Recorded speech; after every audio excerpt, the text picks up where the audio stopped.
comptons actuellement en France 6 millions de chômeurs. 6 millions, pas 3. Parler de 3 millions de chômeurs, ce serait faire insulte à nos compatriotes des départements d'outre-mer. Nous comptons 6 millions de chômeurs en France et cette loi qui porte le nom de loi croissance et activité, ne crée strictement aucun emploi.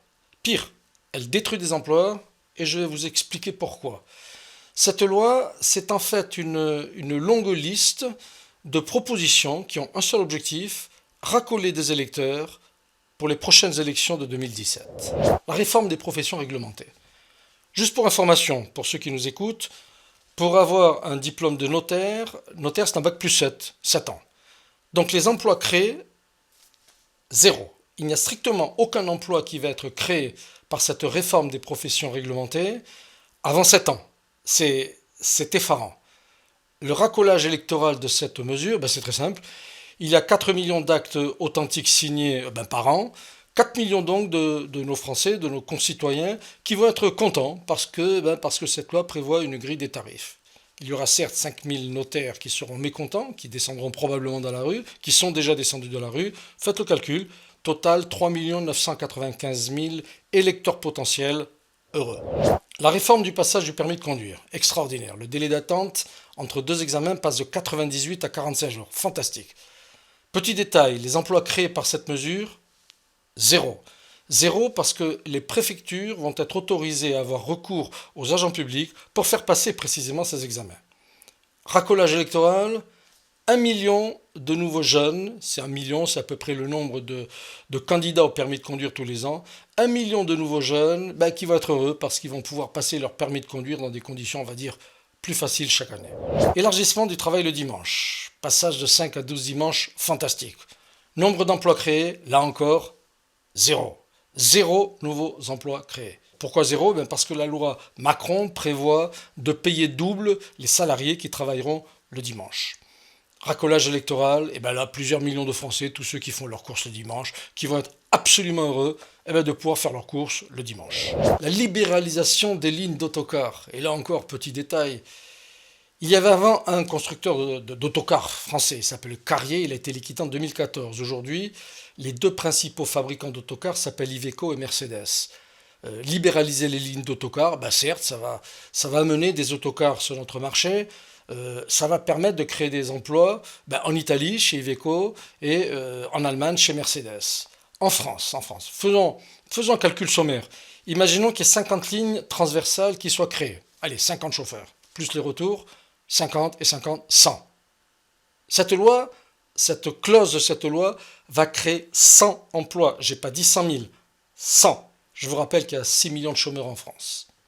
Racolage électoral de cette mesure, tous les millions de Français qui aujourd'hui vivent à, on va dire, plus de 50 km d'une gare, qui vont être tout contents, tout heureux que grâce à la loi Macron, ils puissent prendre un autocar pour aller d'un point A à un point B dans notre pays.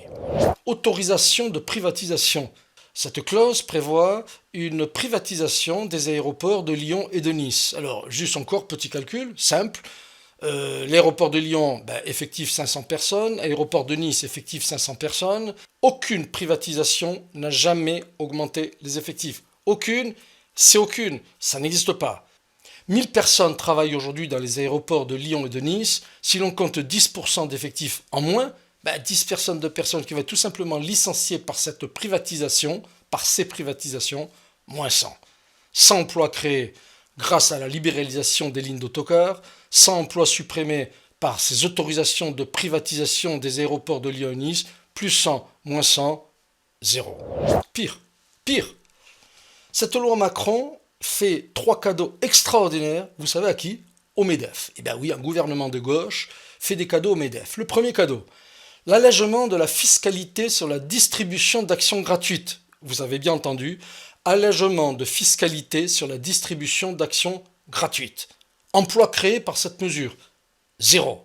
Racolage électoral, tous les cadres supérieurs de nos grosses entreprises, de nos gros groupes, et bien sûr le MEDEF, parce que bien sûr c'est plus facile de distribuer des actions gratuites à des salariés, à des cadres supérieurs, plutôt que d'augmenter leur salaire. La deuxième mesure qui va faire un grand plaisir bien sûr au MEDEF, c'est la réforme de la justice prud'homale. Et là encore, emploi créé par cette réforme, zéro. Les indemnités de licenciement sans cause réelle et sérieuse vont être plafonnées. Vous avez bien entendu. Vous êtes tous salariés dans des entreprises. Les indemnités de licenciement qui jusqu'à présent n'étaient pas plafonnées, demain, elles vont être plafonnées. Elles seront plafonnées. Racolage électoral, les 3 millions de chefs d'entreprise, il y a 3 millions d'entreprises dans notre pays, et bien sûr, encore et encore, le MEDEF. La troisième mesure qui va faire un grand plaisir au MEDEF, c'est la modification des règles de licenciement collectif. Cette modification est passée sous silence, on n'en a pratiquement pas parlé. Cette proposition consiste à effectuer des licenciements collectifs non plus au niveau groupe, mais au niveau entreprise. Explication. Avant, dans un gros groupe industriel, lorsque une des entreprises du groupe devait fermer, le groupe avait pour obligation de recaser ses salariés.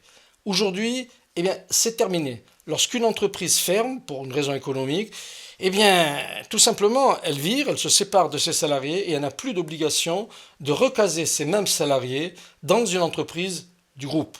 Si j'en crois l'INSEE, l'INSEE nous annonce qu'il y a 180 000 licenciements économiques chaque année.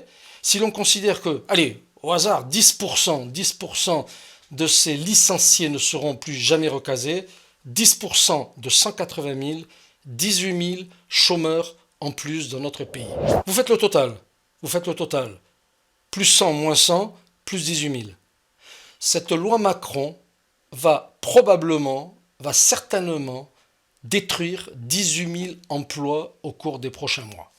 C'est fou. On croit rêver. Maintenant, il faut aller vite. Et moi, je ne veux pas soumettre mon pays à 10 jours de guérilla parlementaire avec le risque de voir le texte dénaturé sur l'essentiel dans les jours qui viennent. C'était sur les antennes de TF1, au journal télévisé du 16 juin. Manuel Valls, notre Premier ministre, il a osé justifier son 49.3 par un gain de 10 jours pour l'application de ce projet absolument machiavélique. C'est effarant. M. Valls a détruit 380 000 emplois depuis mars 2014. Ces chiffres sont les chiffres du ministère du Travail. Il y a 380 000 chômeurs de plus depuis mars 2014. 380 000 emplois, ça ne vous parle pas. 380 000 emplois, c'est la population de la ville de Nice. M. Valls a mis au chômage la totalité des habitants de la ville de Nice. Je vous rappelle, son patron, M. François Hollande, lui, a détruit 1 million d'emplois depuis mai 2012. 1 million, c'est Marseille. On croit rêver. Cette loi qui ose s'appeler loi croissance et activité ne va pas créer un seul emploi. Et pour éviter tout risque d'accusation, de diffamation, je demanderai à nos ministres, à M. Valls, à M. Macron, à M. Hollande, notre président de la République, messieurs, de grâce, donnez-nous une analyse synthétique des emplois qui vont être créés par la loi Macron. Indiquez-nous le nombre d'emplois que chacun des articles de cette loi va créer et quand. Pas dans 7 ans. Quand, je l'espère, avant mai 2017. Voyez-vous, mes chers amis, et là, je vais me tourner vers vous, vous qui me faites l'immense plaisir et l'immense honneur de nous écouter et de nous apporter votre soutien. Voyez-vous, mes amis, le 49.3, je prends un engagement solennel devant vous tous et devant tous les Français et toutes les Françaises. Mes amis, jamais je n'utiliserai le 49.3 parce que ce serait faire une insulte à nos élus, à nos députés, à ceux que vous avez nommés pour gérer et pour voter les lois de notre République.